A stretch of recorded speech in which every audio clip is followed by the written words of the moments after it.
Hi, everybody, and thank you so much for joining us today. Whether you're here on YouTube or Facebook or LinkedIn Live, it's exciting. I'm joined today by Hannah. Hello. Hello, how are you, Hannah? I'm all right, thank you. How you doing? Yeah, I'm fine, thank you. Life is crazy, and I think life is crazy for all of us at the moment. We were chatting before, weren't we? And Nicole, my wife, we think has the COVID because because she's got all the symptoms, but she's apparently she doesn't have COVID. So this is very strange.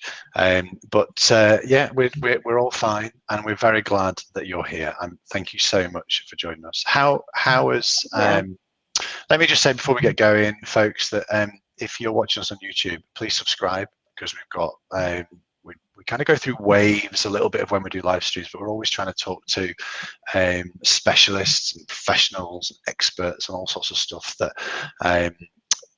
particularly from a send point of view, but we do a load of other stuff as well. So please do subscribe if you're watching on YouTube. We'd love you to kind of keep joining us for sessions as we go forward. And if we would love as well, so that if you're on whatever channel you're on, so if you can comment, so we would love it if you were happy to share where you're working, if you're in a primary school setting or a high school or a mainstream setting or a special setting, what kind of age children you're working with, and even perhaps what your role is as well. That would be just wonderful to give us a bit of a steer on who's here, who's joining us. That would be really lovely. And I can see a couple of people already put in those comments in. That's amazing. Thank you so much for joining us. You will be aware that we sent out the opportunity to post questions to us, to Hannah beforehand. So we're going to be working through some of those that we got beforehand, so that we've got all those put together, ready to go. If you have any questions, do feel free to put them in here. Let us say from the outset that if we don't manage to get to your question, Hannah has very kindly said that she will comment on those questions on whatever channel you're on Facebook or YouTube or whatever, and answer those questions there. So that's amazing. Thank you, Hannah. Somebody did say as well, ask a question about autism, and we're focusing very much today on ADHD. So we are doing another session next week. Watch out for details on that with Lynn McCann. Many of you will know, where we'll be doing another Q&A there about autism specifically. So we are just going to focus today on ADHD. So fantastic, Hannah. How has what's this year been like for you? Surreal, I think, is probably the best way to describe it. Like for everybody, it's sort of dragged on but whizzed by at the same time in just a blur. It's been very strange, hasn't it, for everyone? Yeah, it has. Yeah, it's been really weird. What about for people that you're working with? So maybe paint a bit of a picture for us about the people that you're working with and what life's been like. Okay, so I work with families and schools. I work with lots of different professionals as well. Primarily the focus is around helping children who've got any kind of difficulty at school, whether it's learning, social skills, emotional needs. But obviously a lot of the children that I work with have special educational needs or some sort of disability. So it's quite a wide range of people, but I think really, like anybody, whether it's the professionals in the schools or the families, I think really it's just been a bit of an emotional roller coaster. I don't know what you think, but I sort of feel it's a bit like we're on this ride that nobody's really letting us get off it. We're all quite had enough now. It feels like there's almost it feels like there's shoots of hope, but you kind of don't want to go there. You know. So it's just emotionally, I think it's just been up and down for everybody, but particularly for children with any kind of additional needs, and certainly those who are neurodiverse, so have ADHD or autism, and I know you said before we're not covering autism, and because we want to keep it focused today, but obviously I am aware that there is often an overlap, and children will often have both conditions. So certainly for these children, any difficulties that they have. I think really the whole pandemic and lockdown has just compounded their issues, and not for all of them, because we can't group all children together. They're still individuals, and children are resilient, as we know, but certainly for a lot of them, those who already suffer with any kind of anxieties or are sensitive emotionally, I think it's been a really, really tough time. And for parents supporting children at home, and then for teachers, you know, working in schools as well. It's been very, very challenging, but I imagine many people watching right now know all this and have been feeling it. And I did want to say thank you to everyone for being here this evening. It feels like this evening's actually in the afternoon. It's already dark. It's dark already, I know. But considering how exhausted everyone is in education, I just think it's wonderful that you're here and you're looking into ways to help children. And I just hope this session is helpful to you. Yeah, do you know, I've been a bit blown away considering how how bonkers it is for so many people in so many different areas of work. There is, we've obviously noticed it how with the online courses stuff we've done, but with the lives, the lives particularly, how much people are still just really want to get things right, get things better, do the best they can for those that they're working with. So it is amazing that people are willing to not just go home and lie down. But before we start, I do want to say, if anybody has just finished work and you haven't yet had a chance to get a cuppa, please go and get one. We're going to be chatting for as long as we can to sort of get through some of the main questions. Certainly, I know some have already been submitted. Yeah, and, you know, but you and I can both talk, can't we? Yeah, get a brew. That we're relaxed and help us engage a bit. So yeah, and if you're on an iPad or something, you can lie down. Got water, we're ready to go. That's awesome. Let me just mention, and we'll mention it again, we'll mention it now, and then we'll put it to bed, and then we'll mention it again. Hannah has done a course which is available on Studio TV, which is called Supporting Children with ADHD in School.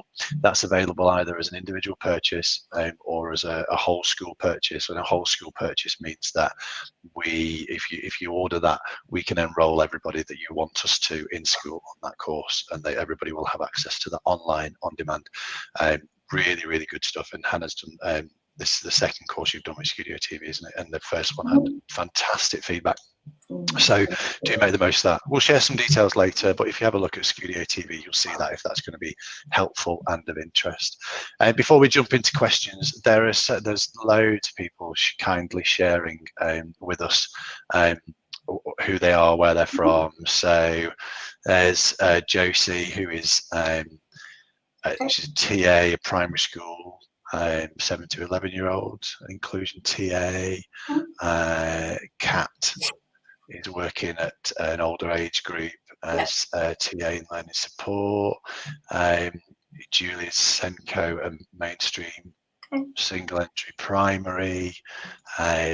Another Julie is a trainee teacher, and Jules from year 3 and 4 at Village Primary. So there's a lot of primaries, but there's a good mixture there. Good mixture of people. Thank you all for joining us. Welcome. Yeah, wonderful to see you all. Thank you so much. I'm going to jump in. Okay. Let's have a look.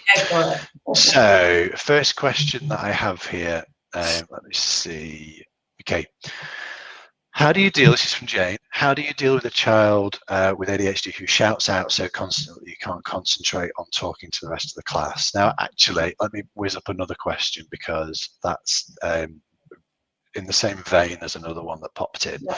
So no diagnosis yet, this is from Mandy, no diagnosis yet, but looks as though a child has ADHD. Sometimes he screams if you ask him something. No.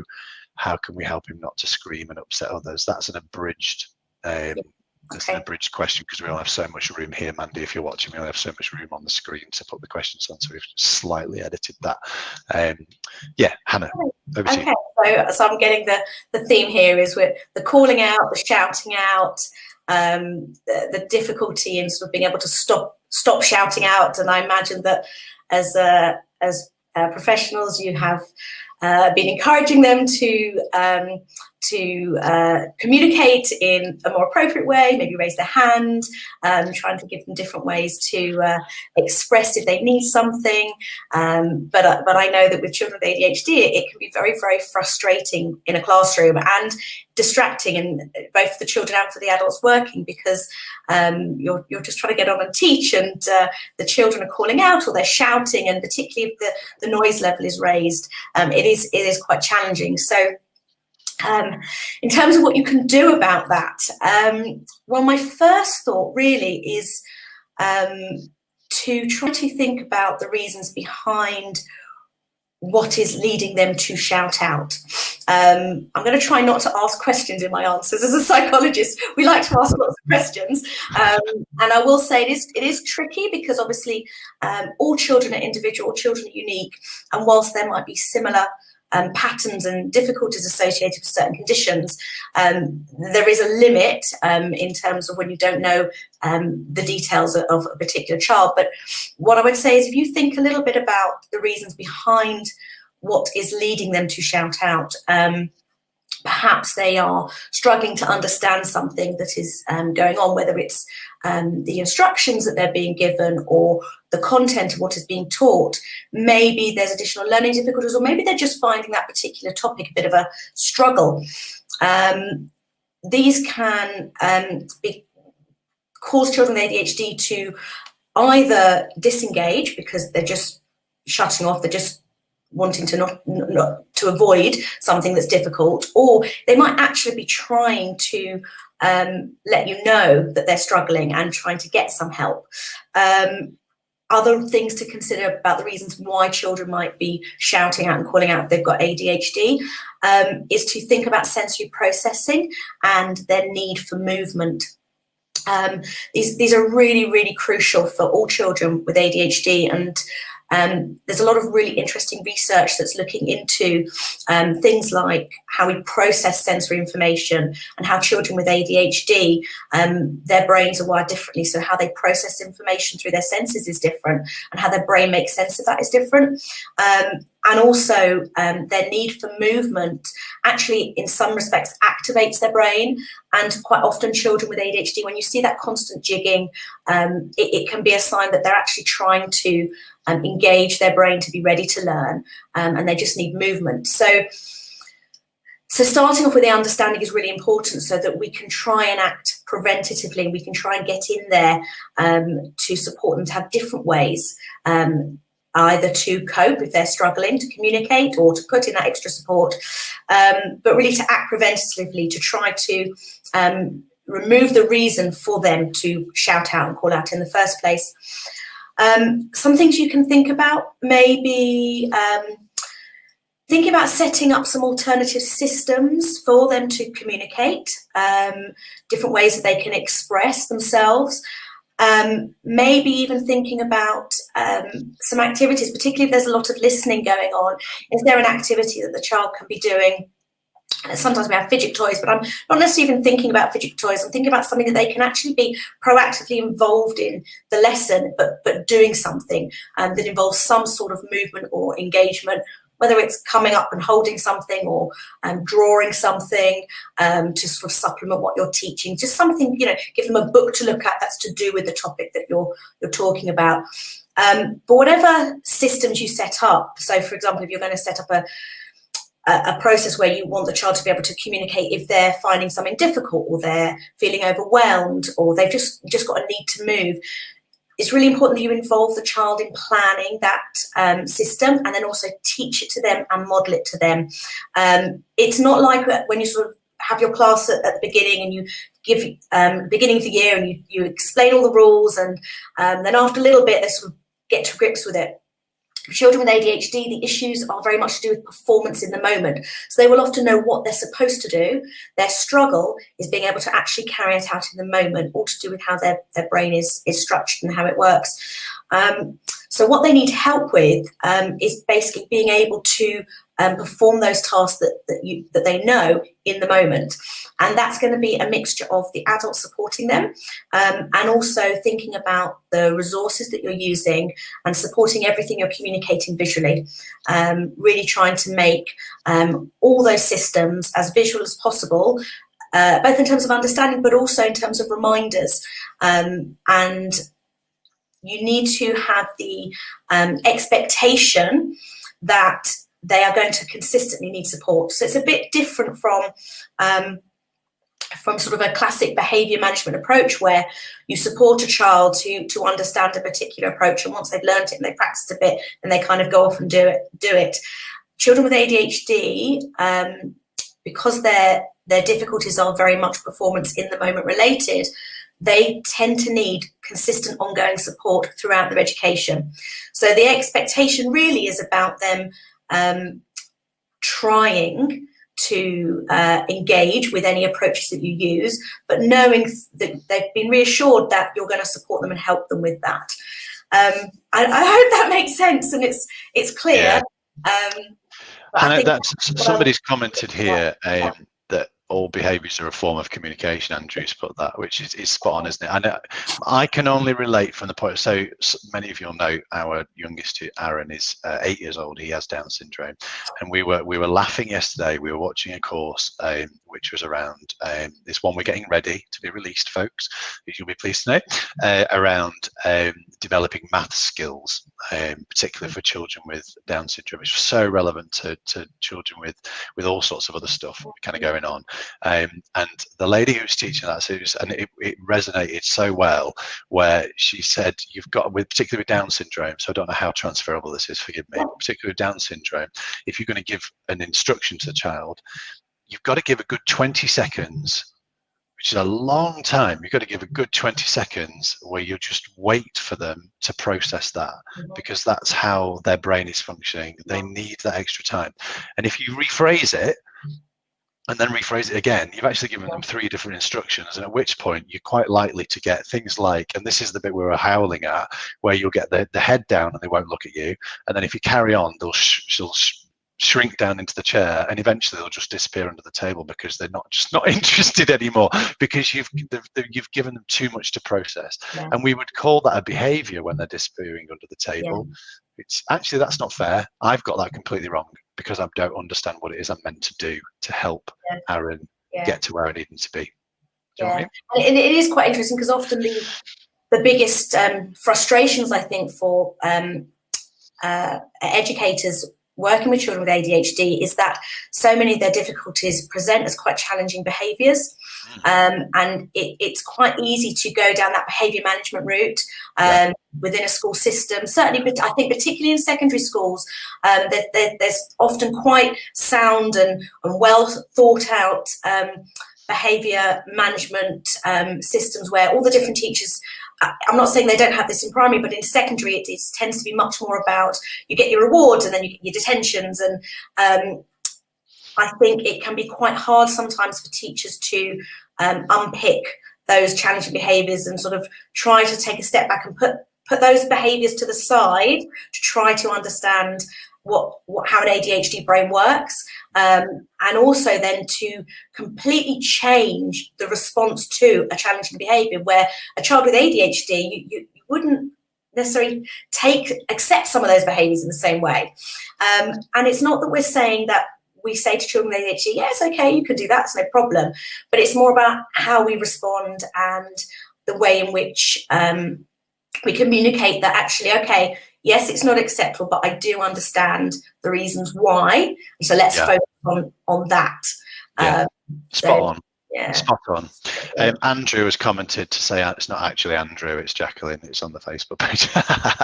And I will, just so you know, everybody, if somebody completely agrees with what I say, I will always put the comment up, because that's probably the second time that's happened. So thank you, Jacqueline. I'm very grateful for that. Let's have another question. And actually, somebody's popped up one that's very similar. So bear with me. I'm going to pop up 3, I think, here, which are all in the same vein. So what strategies can you suggest for supporting boys with ADHD in lessons to remain focused on task, in a selective, high-day academic and fast-paced secondary school with 1 hour lessons. Eek. And then another one, which is how can I keep a child with ADHD in his chair, which is an interesting one. Yeah. But then there is one that's popped up here. Bear with me a moment. Let me get this right. Yeah, Ali. And we're covering quite a broad range here, so I don't know if that makes any difference or not. How do you focus a child with very little concentration? He's always fidgeting, chewing everything, and able to concentrate. Thank you, Ali.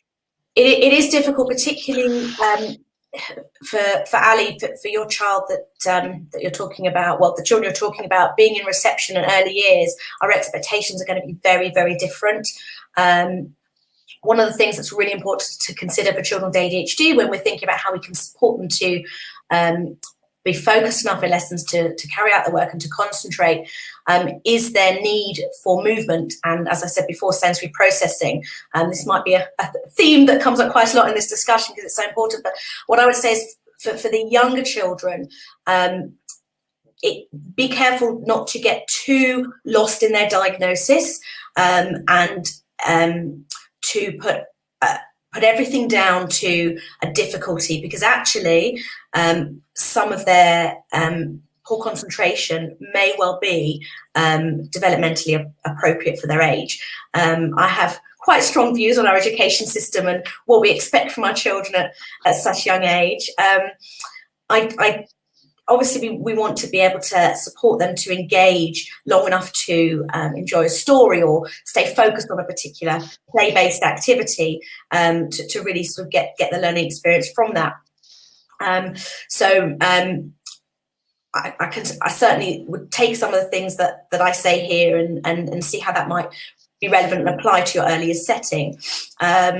But certainly for ADHD, it's quite uncommon to get a diagnosis before school age, really, sort of in the early years, because children are still developing and attention skills really vary so much.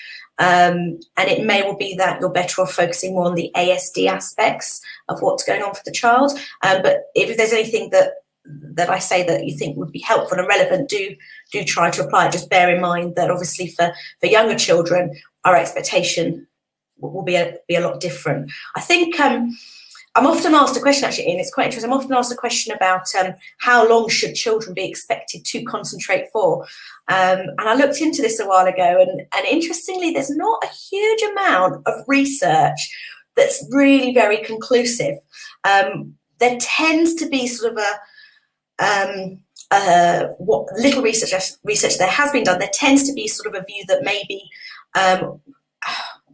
1.5 times their age to twice their age. So if you've got in minutes, you've got a 5-year-old, then you're looking at 7 minutes. A 10-year-old sort of 20 to 25 minutes. It really does vary. But it's quite interesting the way our schools are and how often we're expecting them to concentrate for extended periods of time, which actually their brains are often not ready to do. But obviously for children with ADHD, it is a particular issue. They do struggle with it a lot more. So in terms of what you can do to help, children with ADHD need movement to activate their brains. So when we talk about how we can help children to concentrate, I think often as educators, we're sort of maybe have an image in our mind of a child sitting in their chair and getting on with their work and sort of being contained within their desk area. And actually that type of learning approach doesn't really suit an ADHD brain. So it's a bit of a tricky one, because you've kind of got to balance with meeting the needs of the child, but also working within a system that you can't necessarily change your school or the whole education system. Yeah. So it is tricky. What I would suggest is, even in a school where the person who was asking about a school that's highly selective, very academic, fast paced, we're talking more at secondary level perhaps, you still need to try and think about how you can plan in movement breaks even within that hour, and what that looks like and what that would be for that child. And also think very much about their sensory processing. This is going to be very much for each individual child, so I can't tell you exactly what they need to do for movement and exactly what sensory processing activity they need. But it's a really good place to start to explore with the family, perhaps if there's an occupational therapist involved, what's going to help them. And it could just be something as simple as 2 minutes to get up and move around and do something. And if it's planned and if it's part of their individual plan, it's something that's communicated to all the teachers, and there's no reason why it can't be part of their learning experience, that it's built and it's very structured, as long as they're very clear on what they're allowed to do and what's going to help them, and the teachers understand why. And that's going to be important. Yes, there's got to be a broad understanding of that outside of the classroom as well, I guess, hasn't there? That everybody in school from the top down has bought into that process. You also think about linking learning to personal interests, which sort of perhaps sounds quite obvious and quite generic, because I know we try and do that all the time. But if we are really struggling with a particular child, whether it's in the early years right through to secondary, children with ADHD can concentrate. It's quite interesting actually, because the actual term attention deficit hyperactivity disorder is actually not a deficit with attention. Children with ADHD can actually focus and engage for quite long periods of time. What they have difficulty doing is switching their attention, knowing what to attend to at a particular time, everything from the environment to what's going on in their own head. But they are able to maintain attention and concentrate. But what will tend to happen is they'll get lost in activities, so they'll over-focus. But if you can tap into a child's interest, that is something that is going to help, whether it's about adapting a picture on a worksheet or thinking of particular play resources that you're using. It's just something to consider. Something that's really important for children with ADHD is, in particular, is the relationship that they have with their teachers. And at secondary school, this can be particularly tricky because you have lots of different teachers. But one thing is that you can try to communicate, if you are maybe a Senko working in a secondary setting, working with, and the teachers, you have lots of teachers working with a particular child, is to have some conversations with them about how they are building a positive relationship with the child that they're teaching. Because children with ADHD can often be very, very sensitive. And there's something called rejection sensitivity that's being talked about a bit more. And I cover this in the course. But essentially, often children with ADHD can be super sensitive to anything that they perceive as any kind of criticism, and it's sort of internalized as a rejection. And it might not even be something, it might not even be that they've had a criticism, it might be just that they're perceiving it that way. So having a really strong and positive teacher-pupil relationship and an environment where they're feeling relaxed is going to really help with that. And again, a system for communicating, a system for the child with ADHD to let the adult know when they're struggling with something, planning it in advance in a way that's going to be appropriate for everybody. Maybe you can consider it even as a whole class approach. It doesn't have to be just for the child. It's all about that communication, so that the teacher is understanding where the child's coming from and what they're trying to convey, what they're trying to cope with, but also the child has an alternative means to let them know if they're finding it hard to concentrate.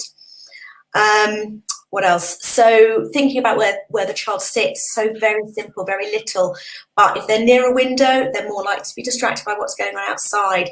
Is there a heater in the room that's making a noise? Is there a flickering light? All these things can make a big difference to a child with ADHD in concentrating in a lesson. The other thing that you can try to do, I mentioned this a bit before about sort of acting preventatively, but what you want to do is to try to preempt before they lose focus. So it might be, certainly in the early years, it might be 30 seconds. For older children, it might be they're okay for the first 5 or 10 minutes. Instead of waiting until they have lost focus to refocus them, get in there before they've lost focus. Even if you have somebody sit there, one lesson, just discreetly time them and see exactly how long they can maintain attention for. Okay, 8 minutes, great. Okay, so at 6 or 7 minutes, get in there, prompt them and praise them so that they know that they're doing really, really well. But very specifically, what is it they're doing?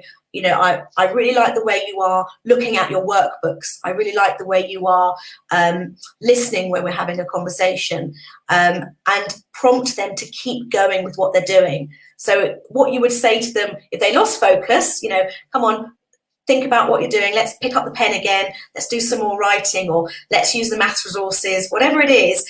You just prompt them to keep doing it. And it becomes much more of a positive experience.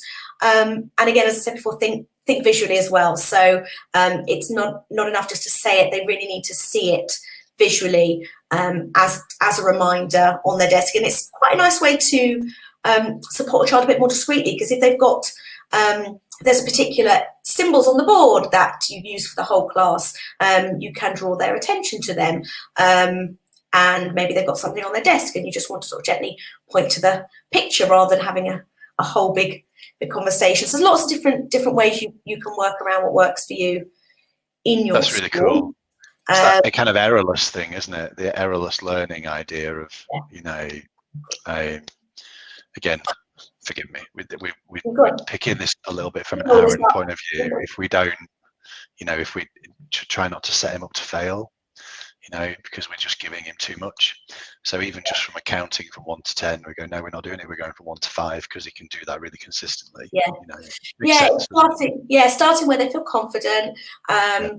But certainly for children with ADHD, because they struggle with concentrating, knowing how to attend to information, being able to plan and see through to the end of a task. It's not that they're not trying. It's really, really important that adults working with children with ADHD know it's got nothing to do with effort. And I often hear individuals with ADHD talk about the frustration of being encouraged to, you know, just try your best, just keep going, just try, because they are really trying hard. But pedaling so hard under the surface. And when your condition leads you to have so many symptoms that are disruptive to others, you can often experience school as quite negative, because you get a lot of, even if it's prompts, even if it's given in the best way, if you're getting so many, it can feel like you're stuck in quite a negative cycle. You're prompt after prompt after prompt. So by being able to get in there before you need the prompt, and it's more of a praise, keep going, it switches it to a bit more of a positive. Yeah. The other thing, go on, no, you're fine. Well, I was just going to put this up, which is a really nice one that's come up from M. Clark, which is a teacher at our secondary school, did not have a good lesson with a new year 7 boy, so arranged a lunchtime meeting with him and they had a nice chat. And lessons have been transformed. That's amazing, because it's sometimes the children just need to be able to connect. It's really important, and actually there's a lot of strong research that shows that schools where there are really positive, healthy, strong teacher-pupil relationships, the children actually perform better academically. This is for all children, not just ADHD, so it's really important. One thing I was going to say is that, again, working in education, particularly with children with ADHD, and that sense of frustration of you're trying so many different things and you're working really, really hard, and yet still the issues are still there. It's not going away. It doesn't seem to be getting better. What I would say is that actually that's normal.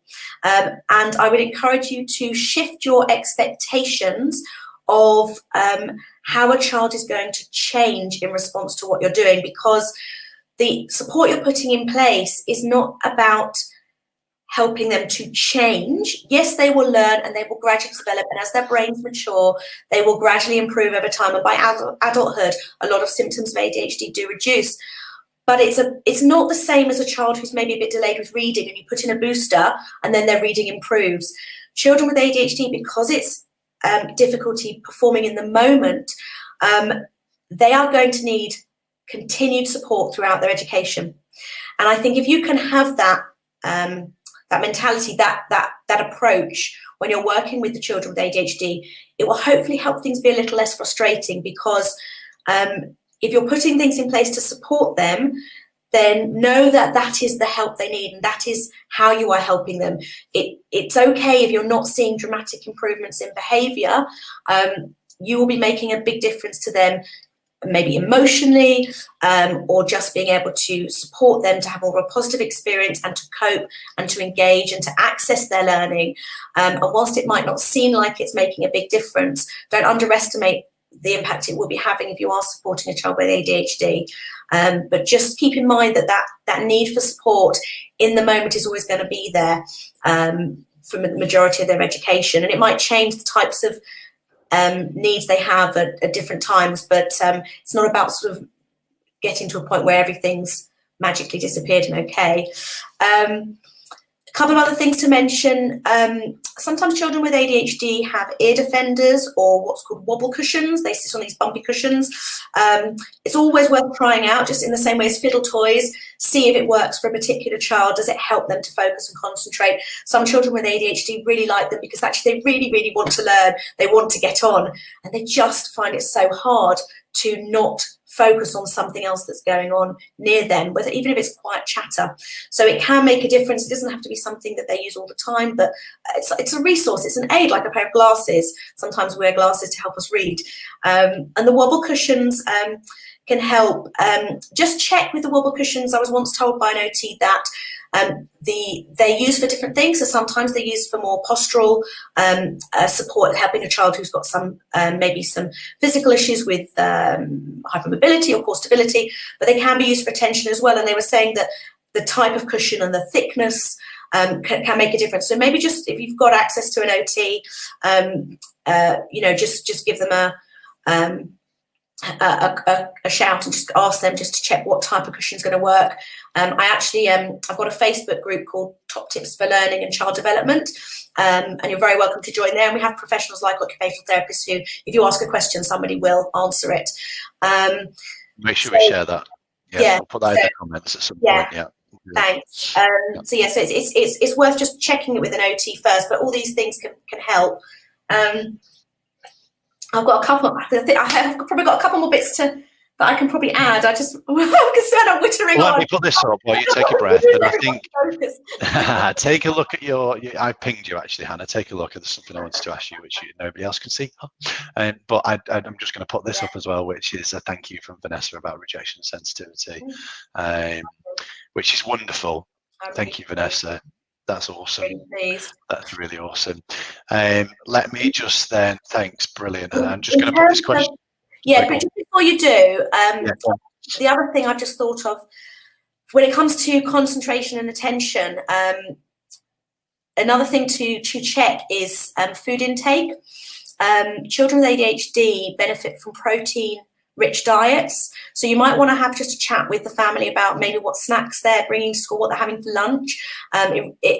We know from research and genetics of the brain that actually it can help children with ADHD to activate their brain to be ready to learn.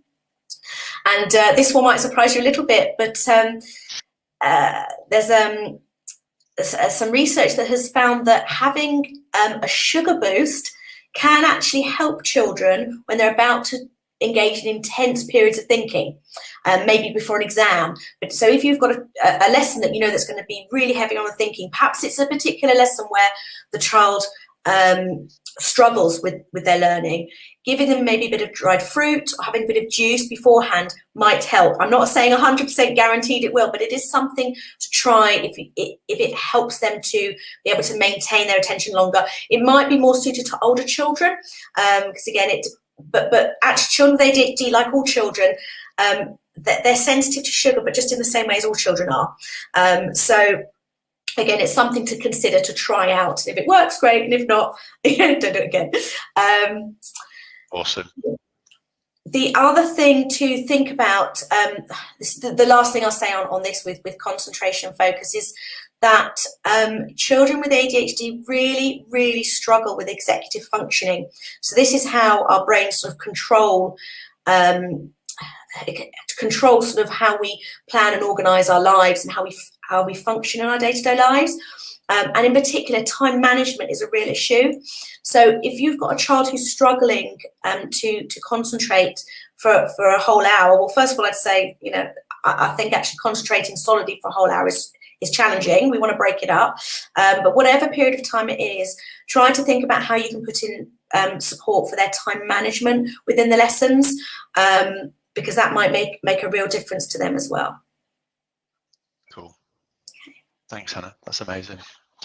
So let me see. I've completely lost my mouse now. Let's have a look. This is from Lynn. So this is Hi, Lynn. Lynn. Everyone, lots of you will know Lynn.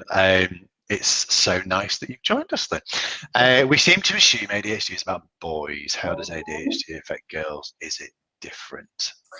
Is it different? My answer is going to be yes and no. Yes, in terms that if you're looking at patterns, girls with ADHD do tend to be more of the inattentive type. Because when we talk about ADHD, there are three main sort of profiles that you'll get in terms of a diagnosis. One is the much more hyperactive and impulsive type of child. One is struggles much more with inattention, and then the other is a combination of both, and that combination of both is the most common diagnosis. But girls do tend to be more inattentive, and I think this is why perhaps we might assume that ADHD is a bigger issue for boys, because we probably see it more. It's probably more of a problem in schools because it's much harder and it interrupts the lesson more when children are hyperactive and impulsive than if they are sitting quietly at the back of the room gazing out the window. The reason I'm saying no as well is because children with ADHD are all completely unique and individual, and actually the type of symptoms that they can have, I think in my course, when I cover sort of the symptoms, there's about 10 of them, the different types of sort of main common symptoms that they have.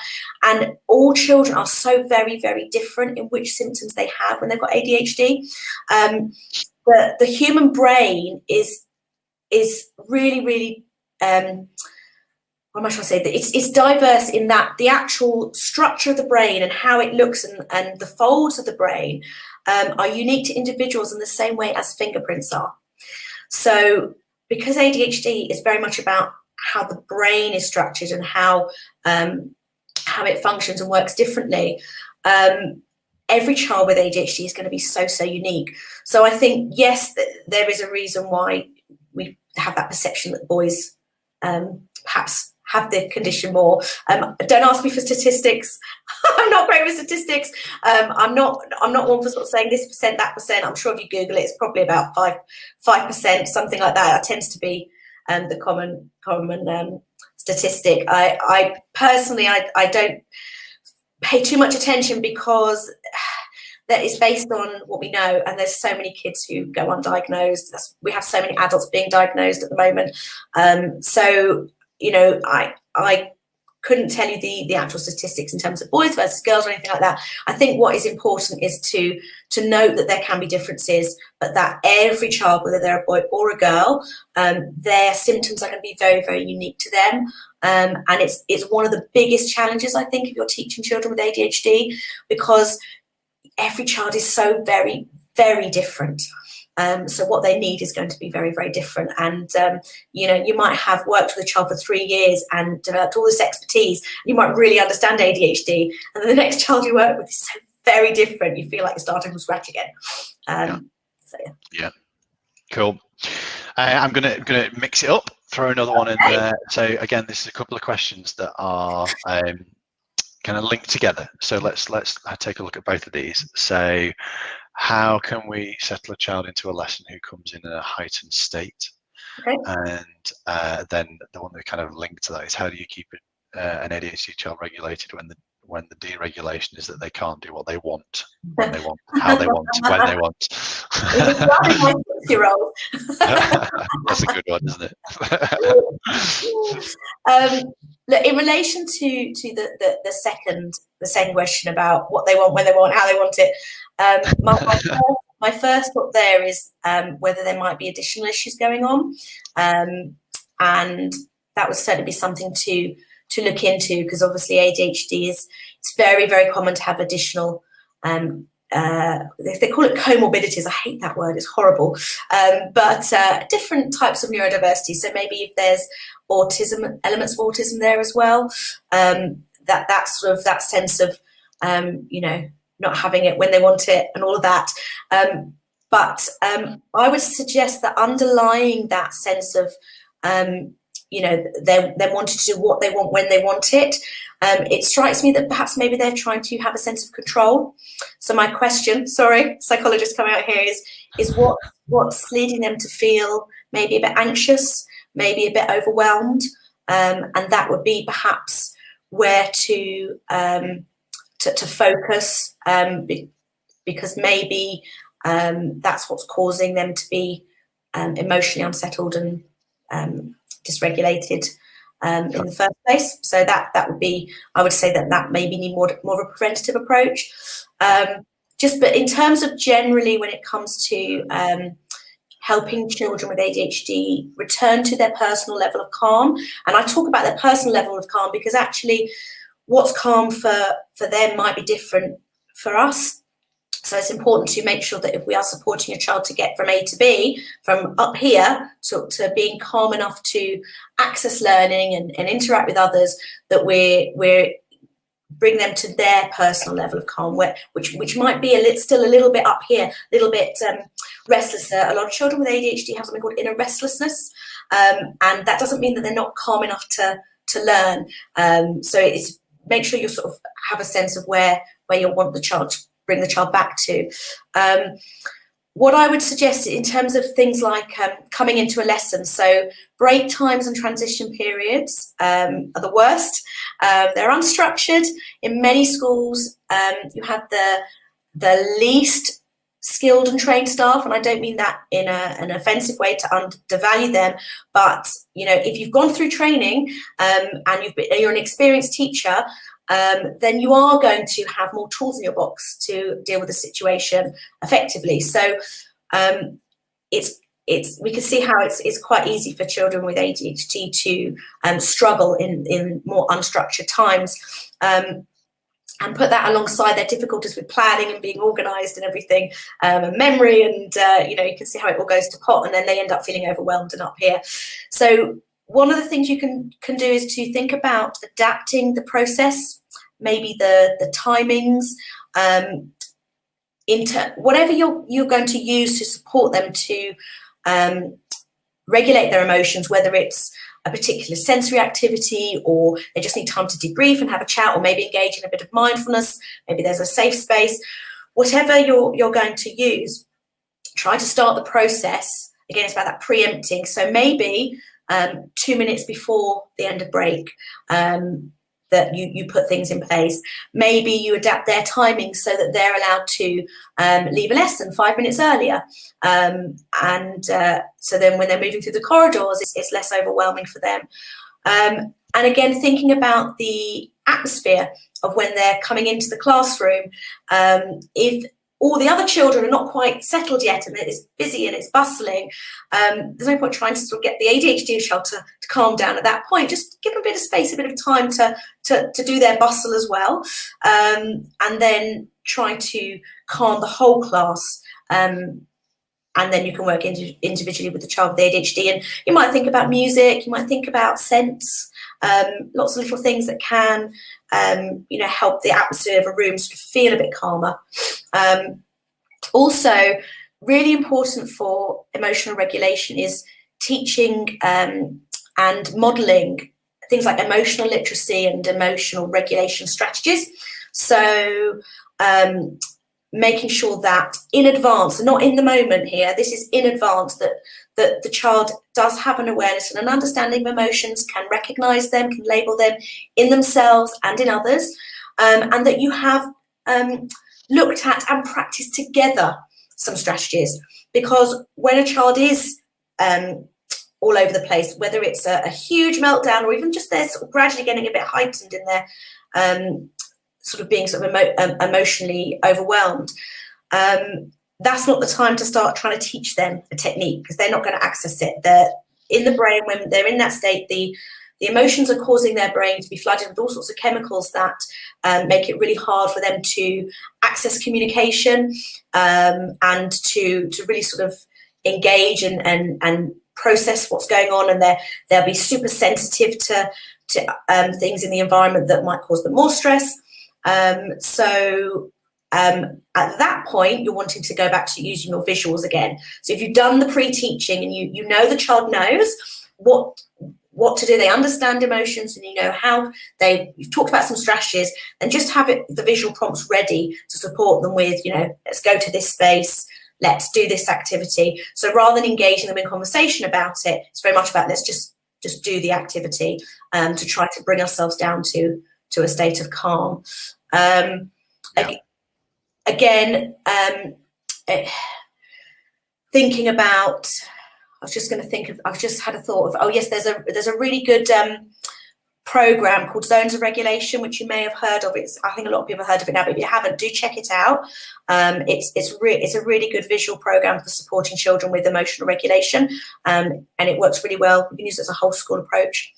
And again, if a child is having particular difficulties with regulating their emotions, try and see if you can get them referred to an occupational therapist who can look at them from a sensory processing point of view. They do a lot of amazing work in terms of supporting children with emotional regulation, and it might make a real difference. So that's worth doing as well. Cool. That's great. Hannah, there's a number of questions popping up on comments. I think what I'm going to do, if it's all right, because time's getting on. I've got one more that we've kind of got. It flies. No, we're not. And you've kindly said that you'll pop onto Facebook, etc., and answer questions. So, folks, please, we will make sure everybody gets an answer to a question. I'm just going to throw one more at you that I've got here, which is from Manuela, which is how we can perhaps help to support children with ADHD to make friends in school, which is so important. Okay, so the first, obviously, again, is to mention autism and to say that I'm going to focus on what we know works well with children with ADHD, but just bear in mind, if the child does also have autism, then they are going to need to be taught those social skills and the social communication to be able to understand. They're going to need support with the understanding of social interactions and social communication. If a child does just have ADHD, then often those skills are actually there. It's not that they don't understand, they can't read social situations, or they don't understand how to form friendships, or what makes a good friend, or right from wrong. So I'll focus on what might help those children. So I'm just going to have some water. Yeah, do that. Just bear in mind, if the child does also have autism, then you kind of need two approaches. You need to look at that aspect as well. I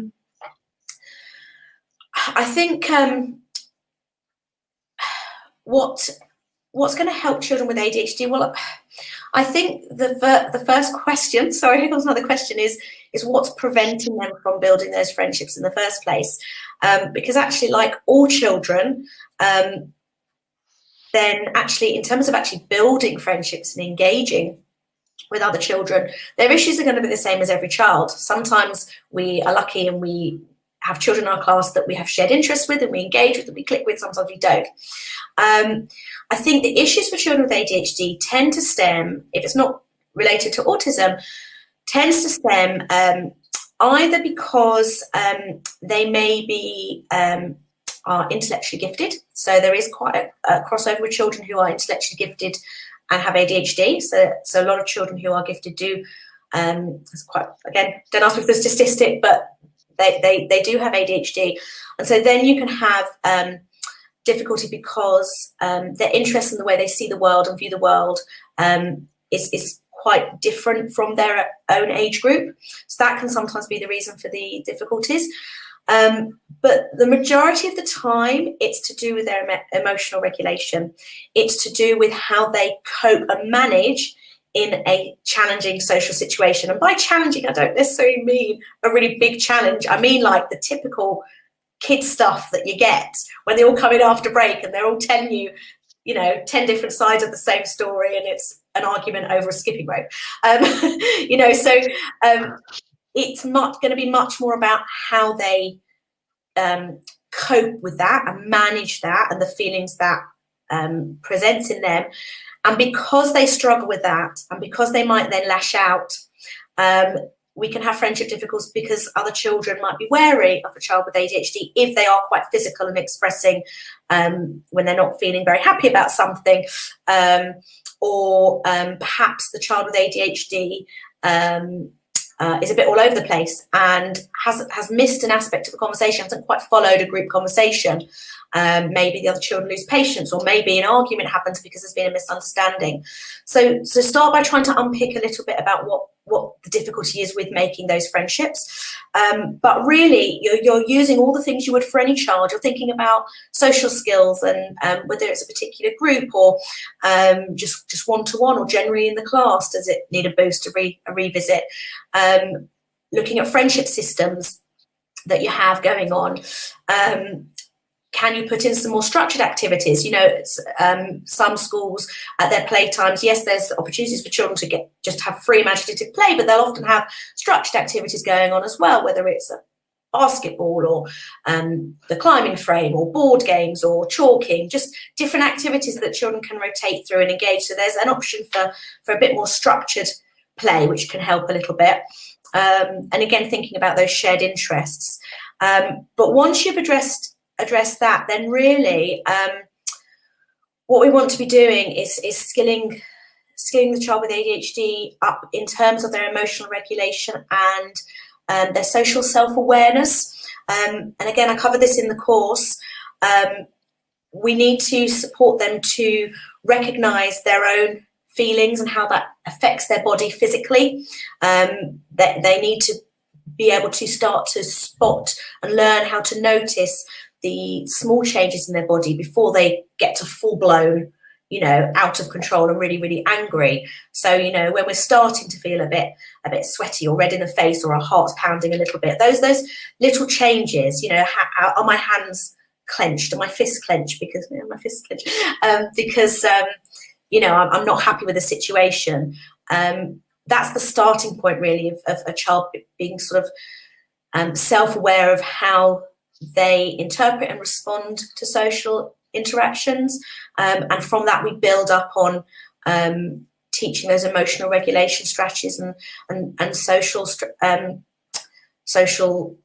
awareness, and then the self-calming.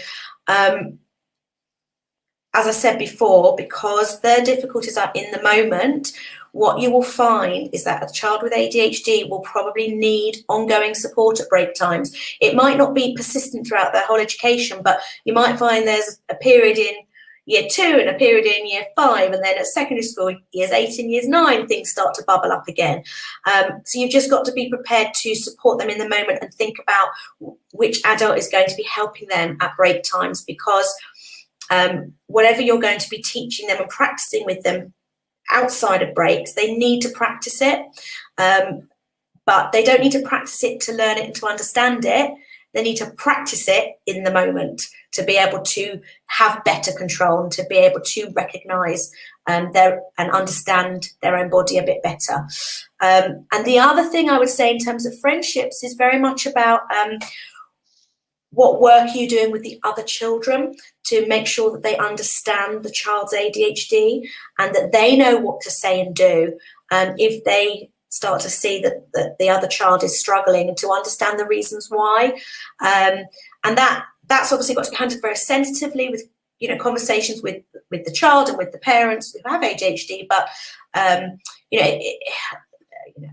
interventions such as Circle of Friends, which have been around for forever, can be really easily adapted to work to support children with ADHD. And sometimes I know there's some children who have actually gone into schools and explained their condition themselves. And they've talked about it from a very scientific point of view, and it really helps the other children to understand them and gives them a bit of power, I think, gives them a bit of sense of, I can't think of the word I'm looking for, but, just be able to stand up there and take ownership. And know that actually it's okay. It's not, it's not a bad thing to have ADHD. It's just different. And I think that can be quite powerful, and it can help shift how the child is seen as well by other children. So That's a beautiful thing. Yeah, that absolutely. helps. That's amazing, Hannah. Thank you so much. We've literally got to a pretty much bob on I've an been hour. going for an hour. You and me can both talk. Yeah. So, but that's so helpful, and I think so. Some of the stuff that we do, I know a little bit about. This, I know nothing about, and it's just been so helpful and fantastic. And I'm sure that those watching have found it incredibly helpful. Folks, please again don't forget that we will, well, Hannah will, you don't want me doing it, we'll reply to comments and answer your questions on Facebook, etc. So watch out for that. Hannah's course is available at Scudio TV. If you go to scudio.tv, it's on the front page, front and centre there, supporting children with ADHD in school. So that's well worth a look. And again, either there's an individual membership or a whole school package there as well. So do jump on that and make the most of it if you'd like to go deeper. Thank you so much. Just let me really quickly, there's some lovely comments popping up, so really helpful. Thank you, Hannah. Another thank you from Kat. Thank you so much. And Catherine says thank you. Aisha says thank you so much for such a detailed talk. Amazing information. That's wonderful. Thank you so much for the feedback, folks, and Hannah, thank you so much for joining us. Folks, because this is available on YouTube and Facebook, etc., it will sit there. So if there's anything you want to dive back into, do come back and dive back into. So that's awesome. From us though, we'll say fare thee well. Next week, if you're just yes, stay well. Let me say very quickly, next Wednesday we've got two. Before wrapping up for Christmas, we've got another one with Lynn, live Q&A with Lynn, especially around autism, but more around SEND stuff more broadly as well. And then on Thursday, I'm having my first conversation with a chap called Richard, who has helped over 200 young people with special educational needs get into paid employment. So if you're working particularly secondary school level and up, that's going to be a fantastic conversation that I'll be having then as well. So do join us for that. But everybody, thank you so much for joining us. And Hannah, once again, so grateful for your time. Such a privilege and a pleasure to spend this time with you. So thank you so much. It's good to see you. Thanks everyone. We'll catch up soon, I'm sure. Take care. Bye. Bye.